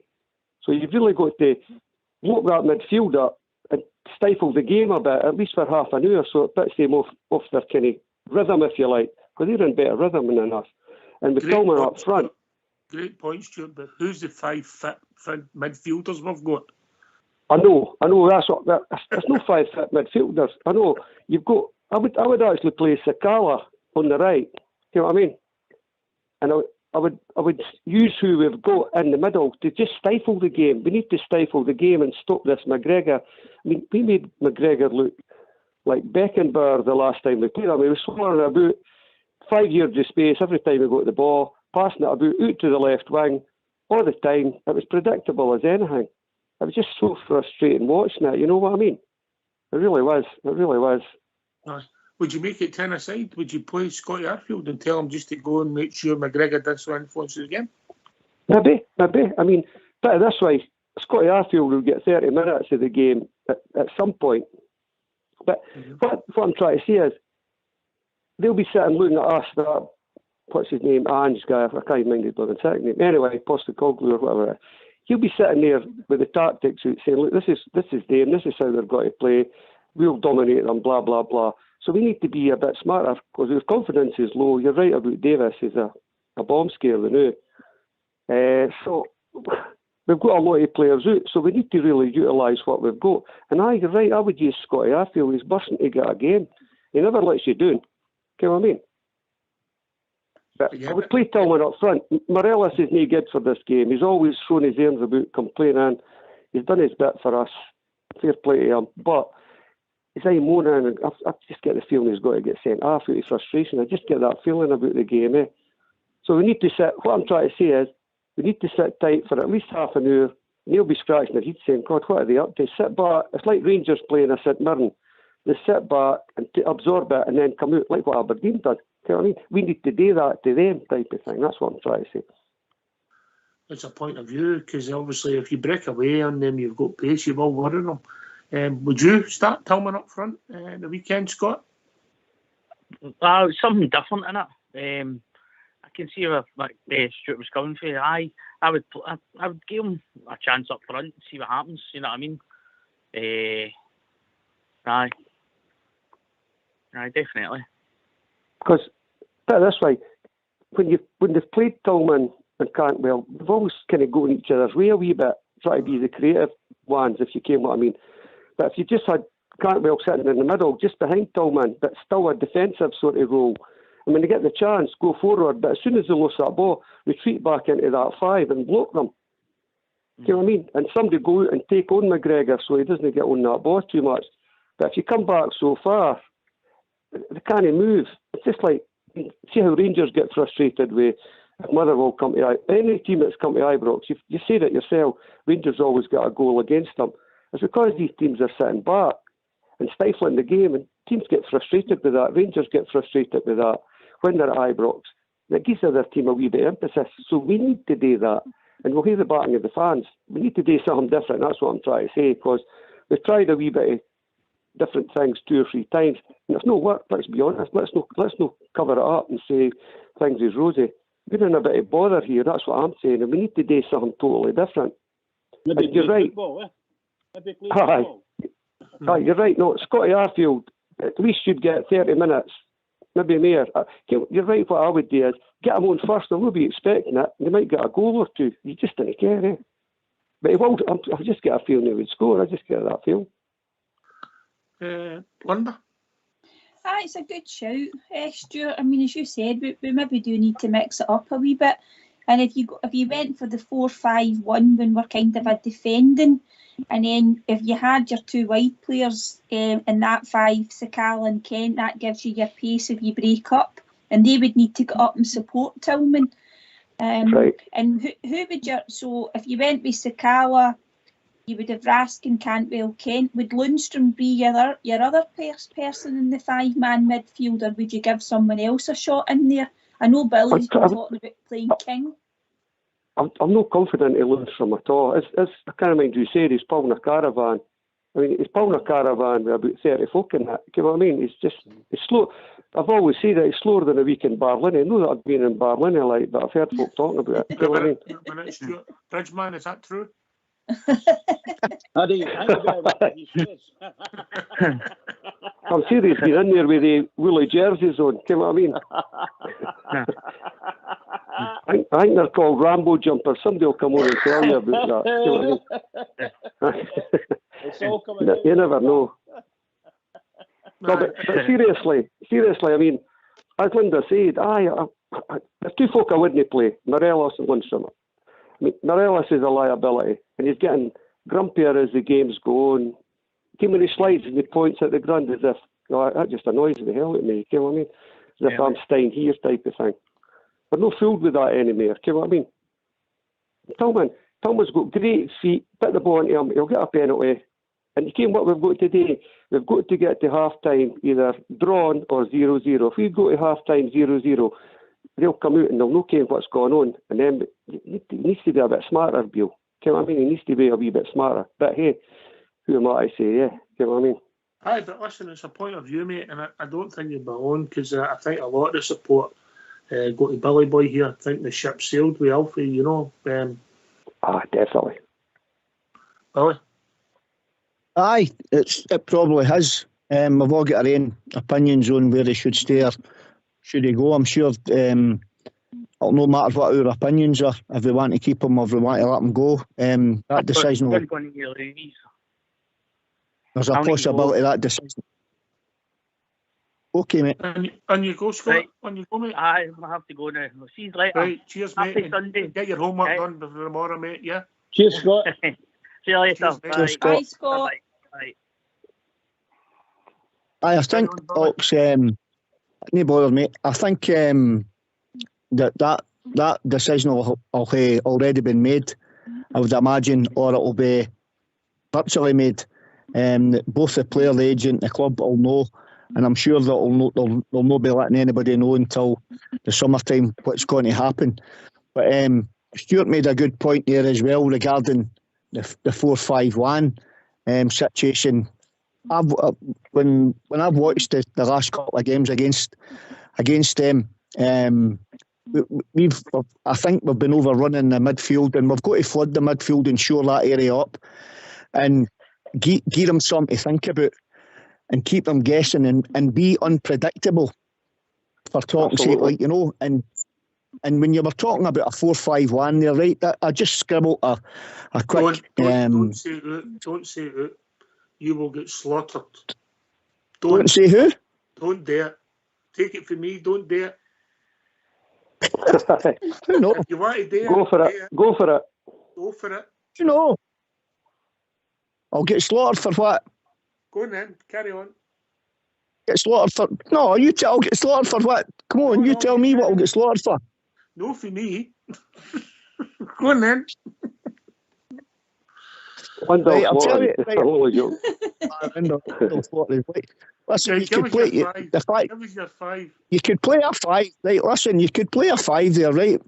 And the 3 in the middle here, right? The 3 in the middle of the park, one of them has been playing at left back, and one of them played left midfield for his former team, right? Another one, as you said, he's a holding midfielder. Another one is a natural midfielder, right? Plus, we keep talking about on the show that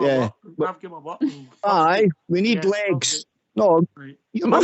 Name the 5 names. Go on then. I would go. This is what I would go. Right, Kent wide left, Cantwell wide right, and I'd take Ridvan, Raskin, and King in the middle of the park. All right, so just let me look at that. One's got an injury we've got told about on Sunday, and the other 2 have been injured for a couple of weeks, maybe more, and one's no playing. Oh, legit. All right. What do you think the chances of that happening are, Billy? Oxy, caller asked a question regarding 5 in the midfield, right? So I give the boy an answer to what I thought the 5 in the midfield could possibly be. I didn't say that would... What do you think the chances of that happening? That 5 playing, starting? Seriously, not taking a pee. Ask you a serious question. Right, why no? Are you trying to tell me Raskin's no fit, King's no fit, and Ridvan's no fit? They've no got the legs in there. I mean, we scream Ryan Jack's no get legs, Lundstrom's no get legs, this one's no get legs, that one's no get legs. You've got 3 laddies in there that are 20, 21, 22-year-old. They'll run all day for you. Mm-hmm. And you've got a Ryan Kent on the left-hand side and Cantwell on the right. Both of them have got legs.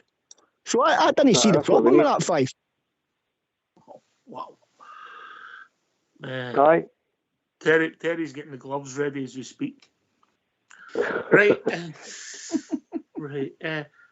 Here's playing devil's advocate. I think, bizarre as it sounds, and I wouldn't pick him, but I think Morelos will play in Sunday Bridge. I think the manager will pick him. Yeah, I wouldn't be surprised, Oxley. I just wouldn't. I'll be completely disappointed. I really will. And if he does, then Morelos has just got to play. He's got to come out and play decent football and do something, score a goal or whatever. Make a goal. It just has been so poor, and his attitude's really no good. Really no good. We need a performance. We're at Hampden, and it's going to be, 55,000 or 54,000, whatever it is in Hampden, and it's going to. We've got to do it. We've got a full house. Rangers have got to show that they can play football, and one of the ways to play football is the biggie. Put it in the net. Morelos can do it. Whether he's up for it himself, I don't know. I think the ship sailed, Bridge. I think the ship sailed. I feel like myself, pal. I feel like myself. But I take what Stuart's saying fully on board. I think the problem is, I think the manager will play him, Stuart. You're right. No, I think he will play. I mean, you hear him. He talks up. He kind of bums him up a bit in training, saying, "He trains like this and this that, and he's fully fun and he's got a great attitude and all that." But it doesn't take it onto the park for me. You know what I mean? I mean, sometimes I'm watching the games behind the couch type of thing. You know what I mean? You're fearing to watch it because he just no. I'm surprised he's not been sent off. You can. He's just a bit petulant, and they'll ken how to wind him up a bit. And when he's on his game, I mean, he'll ragdoll the two. Starfelt at the back, he's almost a bomb scare as well at times. But he's never been put under pressure. Do you know what I mean? No. But I always say that Tillman's got these quick feet, and he's got a good football brain for a young lad. And he's got a wee touch about him that he could bring the ball into the net. He's got a good heading capability too. So I just feel, as I said to the guys, and everybody's talked about it, we need to do something different. We've become too predictable for them. And Beale needs to say, right, we need to get to half-time drawn, at least, whatever it is, 2-2, 1-1 or nothing. I'd prefer going into the second half, nothing. That would be my plan. Get to no losing a goal, and I'm not worried about scoring a goal. Just didn't lose a goal. We'll come out with a wee bit more. It'll breed confidence in the fans as well, because the fans are a bit apprehensive too. So you've got to come out in the second half, level, and take it from there. Because the last 45 minutes, I'm telling you, Scott Arfield, he's done it before there with the salute and all that. I'm just sure he can do it again. I just get that feeling, But time will tell, I'm sure time will tell. If you were replacing... take this to Linda and Billy. If you're replacing Morelos as centre forward, and if you think, I know it was a year ago, but the guy's unpredictable and he's got pace as Fashion Sakala. I know, but he's too unpredictable. We came. I mean, he's no good at hitting the ball up. He's good at running onto balls and taking a weird sort of bouncy. He's good at running offside. I know, but he's not got a lot of composure. Look at that on Saturday or Sunday, whatever. He runs through. I mean, he hit it straight at the keeper's legs. I mean, if he'd hit that about 3 or 4 foot above the ground and curled it into the corner, I mean, most folk would attain that all day long. You know what I mean? Aye, I get it. But if we would have scored that,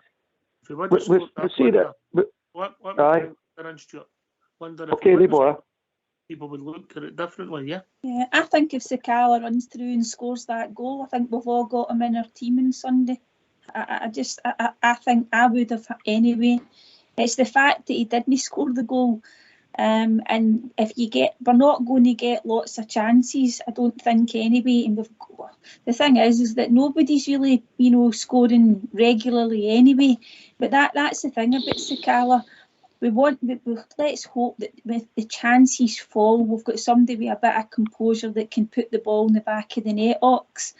But Stuart's right. We need to keep it tight, and I agree that, you know, I know that it does. If you concede, you can always come back. But I would like us not to concede the first goal for a change against them, and let's, you know, score first and put them under pressure. We do need to keep it tight, as Stuart says, but we also need to go and impose ourselves, because Stuart's right. They're not that clever at the back. And we need the to errors, Linda. Stop the errors. Look at all the goals. The goals we lost at Ibrox. The 3 we lost to errors. Billy Sakala, centre forward. Is it? I don't know if the manager will do it, but is it because of his pace? Is it an idea? Well, listen, we can't doubt how quick he is. Our 10-15 yards ox running in behind, and it doesn't matter if it's going through the middle or left or right. But regarding through the middle, I don't think Fashion's got enough composure for that position. And his decision making, I mean, he is capable of a brilliance, as we've seen against Dundee United when he flicked it up the one and smashed it with the other. So he's got that in his locker. But percentage wise and averages wise, he's going to miss more than he would score. So for that reason, I wouldn't play him in there. All right, gentlemen, ladies, we've reached that time of the evening. Last word for your good self, Bob, Ger. Well, just a quick word about what Stuart says. Oh, Bob, make it your last word. Make it. Fox is to give us overtime. We're on overtime shortly. No worries, mate. No worries. I'll not off to do that. No, just Bob, Ger, last word. Go on, carry on. Okay, thanks for having me on again. Good luck to the Bears on Sunday. Let's hope we can do it. We are the people. Cheers, mate. Bob, Stuart. I've got to steal somebody's catchphrase. Keep it going for the Rangers. Come on, the Bears. That's it. That's all I'm going to say. Well said, mate. I wonder who that is. I don't know. Billy boy. Aye, great show, Ox. Cracking debate as normal, buddy. Some great points. Thoroughly enjoyed it tonight, as per usual. Thanks for asking us on. It was good to be on with Linda and the legend that is Bridgeman, and I'm looking forward to the game now on Sunday and seeing the Rangers beating the Celtic. Oh, bit of optimism. Linda. Yeah, great show. As Billy said, it was great debate and good being on with Billy and Bridge and your good self, Fox. 1-0 for Rangers on Sunday. Scotty Arfield to come off the bench to get the winner. Thank you. Bridgeman. Now that Linda stealing my scoreline as well. Aye. Can I just say this? You're redundant. Aye, can I just say this, guys? Great night tonight at Oxford. Marvellous, and thank you to yourself and the techie teams, and of course the two chaps, Billy Boy and Linda, carrying me through it. I can only say this. To all the Rangers fans all over the world, and particularly Rangers fans on here on Rangers Radio, we're building up to a cup semi-final, and we've got to get ourselves ready.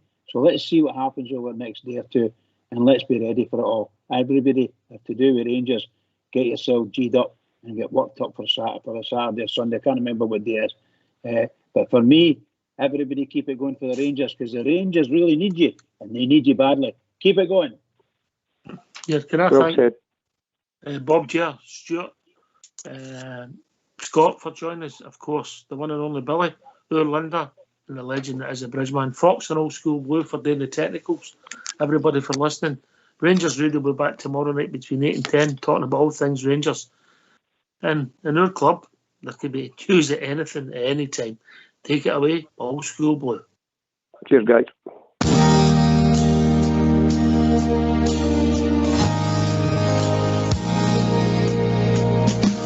We are the Rangers FC. We are the people, you better believe. We are together, we're doing the fancy all over the world. We had our troubles, but now they are gone. They tried to kill us, but the Bears we stood strong. We are together, doing the fancy all over the world. Lucia by Brooks for Lancer and Breen. Football will follow and God save the Queen. You'll hear us singing, doing the fancy all over the world. In Barcelona in 72, we beat the Russians, but Eagles did too. Still celebrating, doing the fancy all over the world. Glasgow Rangers, are back where we belong. Blue sea of vibrance, and we're still going strong. We wear our colours, the red, white and blue. We wear them proudly like blue noses do. We are together doing the fancy all over the world. The pride of Scotland, but that's nothing new. The pride of Glasgow, and Glasgow is blue. We are together doing the fancy all over the world. To be a blue nose that fills us with pride. We are united, we'll never divide. We are together doing the fancy all over the world. Doing the fancy all over the world. Doing the fancy all over the world.